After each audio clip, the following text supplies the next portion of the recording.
হযরতে সুলাইমান আল-আমাশ আল-কুফি রাহমাতুল্লাহি আলাইহি তিনি আল্লাহর ঘর খানায়ে কাবা তাওয়াফ করছিলেন।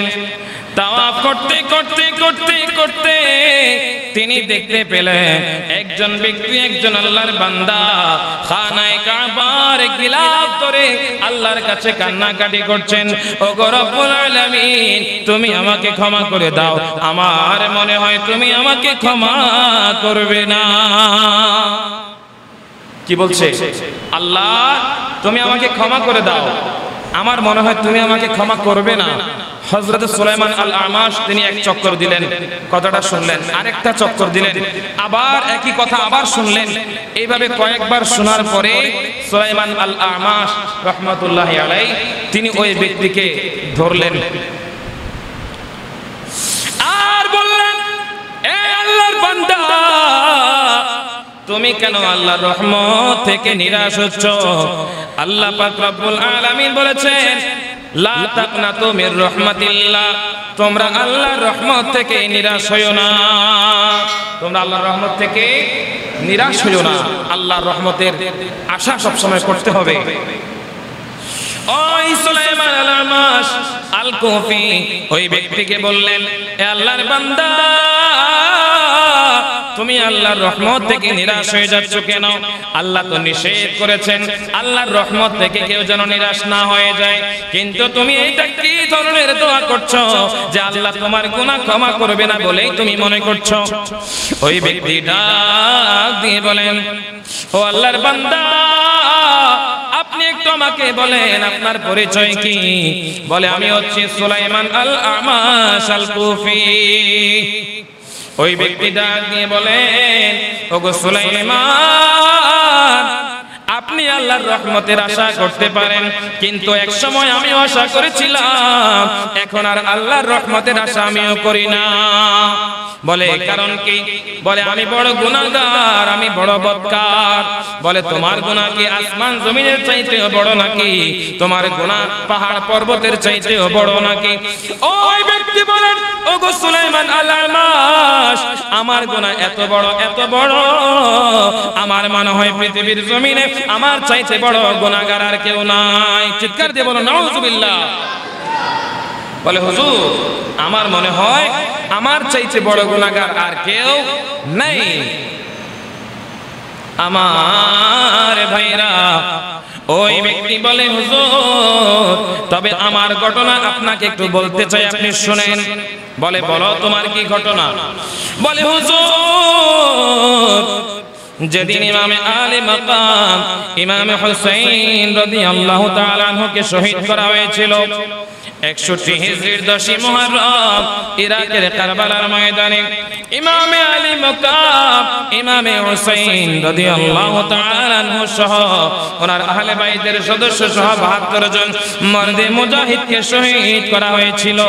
ওই দিন ইমামে আলী মাকামের ওই মস্তক মোবারকটা ইয়াজিদের দরবারে আমরা নিয়ে এসেছিলাম। আমরা সেখানে 70 জন ছিলাম। ওই 70 জনের দায়িত্ব ছিল মস্তক মোবারক আনার জন্য। ইয়াজিদের দরবারে আনার পরে ওই ইয়াজিদ ওই ইমামে আলী মাকামের ওই মস্তক মোবারকটা বাহিরে তাবুর বাহিরে টানিয়ে রেখেছিল। অতঃপর যখন রাত্র হয়ে যায় ওই মস্তক মোবারকটাকে একটা তস্তরির মধ্যে নিয়ে ওই ইমামে আলী মাকামের মস্তকটাকে ওই ইয়াজিদের ঘরের কোণার মধ্যে রেখে দিয়েছে। হঠাৎ করে ইয়াজিদের স্ত্রীর ঘুম ভেঙে যায় আর তাকিয়ে দেখে আসমান থেকে নূরের একটা ঝলক, নূরের একটা রশ্মি, নূরের একটা আলোক রশ্মি ইমামে আলী মাকামের মস্তক মোবারকের দিকে চলে এসেছে। হুজুর ইমামে আলী মাকামের মস্তক মোবারকের মধ্যে ওই আলোক রশ্মিটা দেখে, ওই নূরের ফোয়ারাটা দেখে ইয়াজিদের স্ত্রী বড় অবাক হয়ে যায়, বিস্মিত হয়ে যায়। ডাক দিয়ে স্বামীকে ঘুম থেকে উঠায়, ওগো আমার প্রাণের স্বামী, তাকিয়ে দেখেন কি চলছে। আসমান থেকে নূরের ফোয়ারা জারি হয়ে গেছে। ইয়াজিদ তাকিয়ে সেও অবাক হয়ে যায়। সেই স্ত্রীকে বলে, চুপ করো, এই ঘটনা কাউকে বলবা না, তুমি যা দেখছো আমিও তা দেখতে পাচ্ছি। ও ইয়াজিদ সকালবেলা আবার ওই মস্তক মোবারকটা বের করলেন। বের করার পরে ওই 70 জনকে দায়িত্ব দিলেন আর বললেন, যাও যাও এই মস্তক মোবারকটা তোমরা দিবায়ে সব নামক যে বিশেষ তাঁবু আছে ওই তাঁবুর ভিতরে তোমরা নিয়ে যাও। হুজুর ওই 70 জন যাদের কাছে মস্তক মোবারকটা দেয়া হয়েছে আমি তাদের মধ্যে ছিলাম। ওই মস্তক মোবারকটা এনে আমরা দিবায়ে সব নামক যে তাঁবুটা রয়েছে ওই তাঁবুর ভিতরে নিয়ে আসলাম। যেহেতু পুরো দিন আমরা অনেক ক্লান্ত ছিলাম, আমার বন্ধু বান্ধব আমার সাথে যারা ছিলেন, যারা ওই জায়গার মধ্যে সাহায্যকারী ছিলেন, পাহারাদার ছিলেন, তারা সবাই রাতের খাবার খেয়ে একটু আরাম করছিলেন, একটু বিশ্রাম করছিলেন। আমিও তাদের সঙ্গে বিশ্রাম করেছি। আমাকে সবাই বলল, যাও যাও তুমিও খাবার খেয়ে আসো। আমি খাবার খেয়ে এসে দেখি সবাই ঘুমিয়ে পড়েছে। আমিও একটু করে আরাম করার জন্য যখন শুইলাম, হঠাৎ করে আমার ঘুমটা ভেঙে যায়। আমি হঠাৎ করে আসমানের গর্জনের আওয়াজ শুনতে পেলাম। বলে আমি আসমানের মেঘের গর্জন শুনতে পাচ্ছি, বিকট আওয়াজ শুনতে পাচ্ছি। হুজুর ওই মেঘের গর্জন যখন শুনতে পেলাম আমি প্রকম্পিত হয়ে গেলাম, ভয় পেতে লাগলাম। আর হঠাৎ করে আমি তাকে দেখি আসমান থেকে বিশাল একটা মেঘখণ্ড দুনিয়ার জমিনের মধ্যে চলে এসেছে। ওই মেঘখণ্ডটা দুনিয়ার জমিনে নামার পরে আমি দেখলাম কয়েকজন ফেরেশতা ওই মেঘখণ্ডের ভিতর থেকে বিশাল একটা গালিচা বের করলেন। ওই গালিচাটা জমিনের মধ্যে বিছিয়ে দিলেন। আবার ওই মেঘখণ্ডের ভিতর থেকে কয়েকটা চেয়ার নামালেন, কুরসি নামালেন, সিংহাসন নামালেন। ওই চেয়ারগুলাকে গালিচার মধ্যে বিছিয়ে দিলেন। এবার ওই ব্যক্তি ডাক দিলেন, ওগো আল্লাহর নবী আদম সফিউল্লাহ, আপনি জমিনের মধ্যে অবতরণ করুন। আরেকটু জোরে বলুন সুবহানাল্লাহ। বলো গো আল্লাহর নবী আদম সফিউল্লাহ, আপনি জমিনের মধ্যে অবতরণ করুন। বলে হুজুর আমি হঠাৎ করে তাকিয়ে দেখি অত্যন্ত সুদর্শন জান্নাতি পোশাক পরিহিত অবস্থায় আল্লাহর নবী আদম সফিউল্লাহ তিনি ওই জমিনের মধ্যে নেমে আসলেন। ওই গালিচার উপর তিনি নেমে এসে ইমামে আলী মাকামকে উদ্দেশ্য করে তিনি সালাম দিলেন, কিছু কথা বললেন। এরপরে হযরতে আদম সফিউল্লাহ একটা চেয়ারের মধ্যে বসে পড়লেন। একটু জোরে বলুন না সুবহানাল্লাহ। এবার আরেকটা মেঘখণ্ড আসলো। ওই মেঘখণ্ডের ভিতর থেকে আমি আওয়াজ শুনলাম, কে যেন আওয়াজ করছে, গায়েবী আওয়াজ দিচ্ছে, ওগো আল্লাহর নবী নূহ নজিউল্লাহ, আপনিও এই জমিনের মধ্যে অবতরণ করুন। হুজুর আমি দেখলাম একজন চমৎকার একজন মানুষ, অত্যন্ত সুন্দর চেহারা, জান্নাতি পোশাক পরিহিত অবস্থায় তিনিও জমিনের মধ্যে অবতরণ করলেন। তিনি হচ্ছেন আল্লাহর নবী নূহ নজিউল্লাহ আলাইহিস সালাতু ওয়াস সালাম। হযরত নূহ আলাইহিস সালাম তিনিও নামার পরে ইমামে আলী মাকামকে উদ্দেশ্য করে তিনি সালাম দিলেন, কিছু কথা বললেন, তিনি একটা চেয়ারের মধ্যে বসে গেলেন। এরপরে আল্লাহর নবী ইব্রাহিম ও খলিলুল্লাহ আসলেন, উনি এসে একই কাজ করলেন। এরপরে আরেকটা মেঘখণ্ড আসলো, সেখান থেকে নামলেন সাইয়েদুনা মুসা কালিমুল্লাহ, তিনিও সালাম দিলেন, কিছু কথা বললেন, তিনিও একটা চেয়ারের মধ্যে বসলেন। এরপরে আরেকটা মেঘখণ্ড আসলো, সেখান থেকে নামলেন আল্লাহর নবী ঈসা রূহুল্লাহ, তিনিও এসে সালাম দিলেন, কিছু কথাবার্তা বলে একটা চেয়ারের মধ্যে তিনি বসলেন। অবশেষে আমি দেখলাম আরেকটা বিশাল মেঘখণ্ড আসলো। ওই মেঘখণ্ডের ভিতর থেকে 5 জন মানুষ নামলো। একজন হচ্ছেন আল্লাহর নবীর নাতি ইমামে হাসান। আমি শুধু তাই নয়, আমি আরো দেখলাম ওই মেঘখণ্ডের ভিতর থেকে নামলেন সাইয়েদুনা খাতুনে জান্নাত ফাতিমাতুজ জাহরা।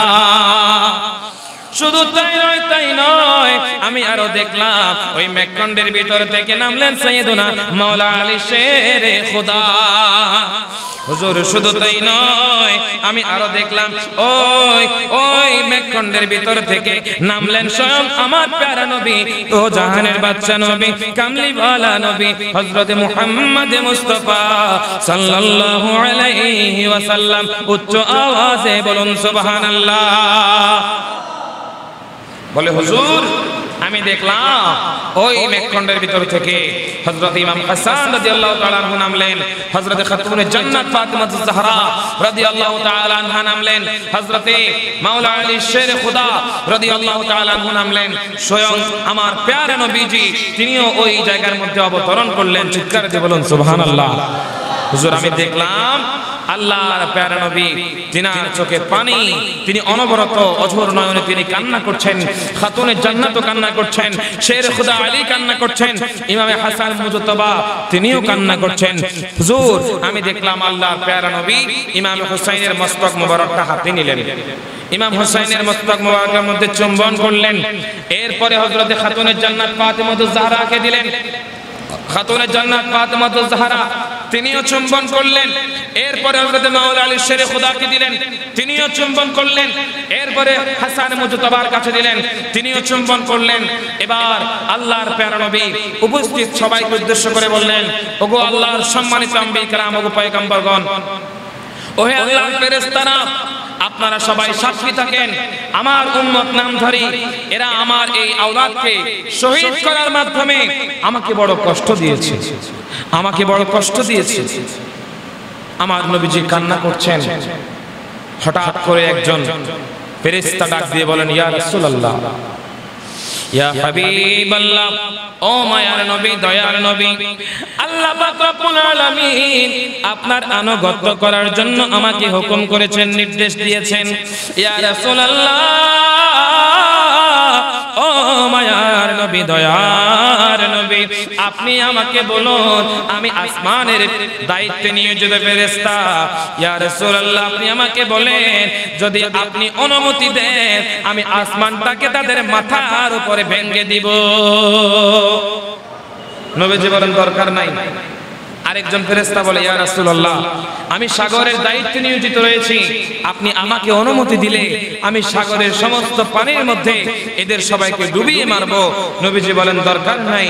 হযরত ইমাম হাসান মুজতবা রাদিয়াল্লাহু তাআলা আনহু উনি বলেন, নানা জান, আমার ভাইজানকে যারা নির্মম ভাবে শহীদ করেছে, এই তো তারা সবাই এখানে শায়িত রয়েছে, আমি তাদের সবাইকে শাস্তি দিতে চাই। আমার নবীজি বললেন, ও ফেরেশতারা, তোমরা যারা আমার আওলাদকে শহীদ করেছে, নৃশংসভাবে যারা হত্যা করেছে, তোমরা তাদের সবাইকে কতল করে দাও। ফেরেশতারা তলোয়ার দিয়ে একজন একজন একজন একজন করে সবাইকে কতল করতে লাগলো। হুজুর আমিও সেখানে ছিলাম। ওই যে ওই ব্যক্তি বলছে যে সবাইকে হত্যা করার পরে, কতল করার পরে, এবার একজন ফেরেশতা আমার দিকে যখন দৌড়ে আসলো, আমাকে যখন পাকড়াও করলো, আমি দৌড়ে গিয়ে আল্লাহর প্যারা নবীজির নূরানি কদমের মধ্যে পড়লাম আর বললাম, ইয়া আবুল কাসিম, হে আবুল কাসিম মুহাম্মদ ইবনে আব্দুল্লাহ, ইয়া রাসূলুল্লাহ সাল্লাল্লাহু আলাইহি ওয়াসাল্লাম, ওগো প্যারা নবী, আপনি আমাকে ক্ষমা করে দিন। নবীজি আমাকে একটা ধাক্কা দিলেন আর বললেন, মালউন, অভিশপ্ত, তোর উপর আল্লাহ দয়া করবে না, তোর কোনো ক্ষমা নাই, আল্লাহর দরবারে তোর জন্য কোনো ক্ষমা নাই। আমার আওলাদকে হত্যা করেছিস, যা যা, তোকে আমি ছেড়ে দিলাম রহমাতুল আলামিন নামের খাতিরে, কিন্তু মনে রাখবি তুই কোনোদিন আল্লাহর ধরা থেকে, আল্লাহর পাকড়াও থেকে, আল্লাহর বিচার থেকে তুই কখনো মাফ পাবি না, তুই কখনো পার পাবি না। হুজুর আমি এই জন্যই ওই রাসূল পাকের বদদুয়া বহন করে চলছি, যার কারণে আপনি আল্লাহর রহমতের আশা করতে পারেন, তামান্না করতে পারেন, কিন্তু আমি আল্লাহর রহমতের আশা আগে করতাম, এখন আর করি না। হযরতে সুলাইমান আল আমাশ আল কুফি ডাক দিয়ে বলেন, তবে রে বদবখত, তুই আমার সামনে থেকে তাড়াতাড়ি সরে যা, তাড়াতাড়ি সরে যা, কারণ আমার ভয় হচ্ছে যদি আমি তোর পাশে থাকি, না জানি কখন তোর উপর আল্লাহর গজব নাজিল হয়, তোর উপর আল্লাহর লানত নাজিল হয়, আর তোর উপর যদি আল্লাহর গজব লানত যদি নাজিল হয়, সেখানে আমিও পতিত হব। এই জন্য তুই আমার কাছ থেকে তাড়াতাড়ি দূরে সরে যা। এইভাবে ওই সুলাইমান আল আমাশ আল কুফি রাহমাতুল্লাহি আলাইহি তিনি এই ঘটনার বর্ণনা দিচ্ছেন। আমার ভাইয়েরা, আমি আপনাদের সম্মুখে আরজ করছিলাম এই কথা, আল্লাহর প্যারা নবীর নূরানি আওলাদদের সাথে যারা দুশমনি করবে তাদের কোনো ক্ষমা